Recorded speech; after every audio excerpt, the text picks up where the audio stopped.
ছুটির দিনে পরিবার, পরিজন ও বন্ধুদের সঙ্গে ফুচকা, ঝালমুড়ি, পিঠা, জিলাপি, আইসক্রিম, ফলের সালাদ, আলুর চপ, বেগুনি, পেঁয়াজু, মিনি বার্গার, কেক, পেস্ট্রি এমন নানা মুখরোচক খাবারের সমাহার অন্যরকম আমেজ এনেছে রূপায়ণ সিটির বাসিন্দাদের জন্য। আর তাই নিয়ে রূপায়ণ সিটি উত্তরার স্ট্রিট ফুড ফেস্টিভ্যাল আয়োজনে ভিড় জমায় নানা বয়সের মানুষ। সাব্বির রহমানের ক্যামেরায় বিস্তারিত জানাচ্ছেন শেখ সোহাগ।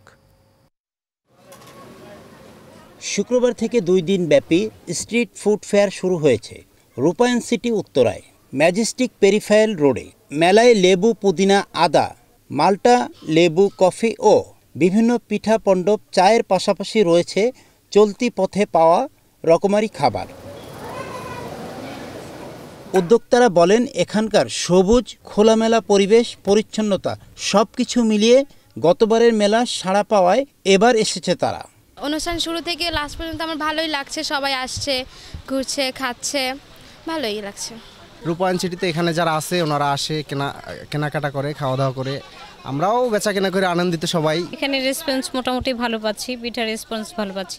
মেলায় আসা রূপায়ণ সিটি উত্তরা বাসিন্দারা জানান, এখানে প্রায় এরকম মেলা হচ্ছে, যা এক সুস্থ বিনোদনের মাধ্যম ও মনোজাগতিক বিকাশের এক অনুপম সুযোগ। রূপায়ণ সিটি উত্তরার মতো মেগা গেটেড কমিউনিটি যেটা হয়েছে, এখানে এসে আমাদের এখানকার পরিবেশ, এখানকার টোটাল ফ্যাসিলিটি এবং এটার ম্যানেজমেন্ট দেখে আমরা আসলেই অভিভূত।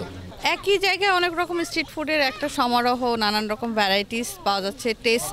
এখানে সবাই একসাথে গ্যাদারিং হচ্ছে, সবাই তো আমরা পরিচিত না, এখন এখানে যখন এসে সবার সাথে পরিচিত হচ্ছি, ভালো লাগছে। রূপায়ণের এই আয়োজনটা আমার আসলে অনেক ভালো লাগছে, আমি আশা করি পরবর্তীতে আবার হবে।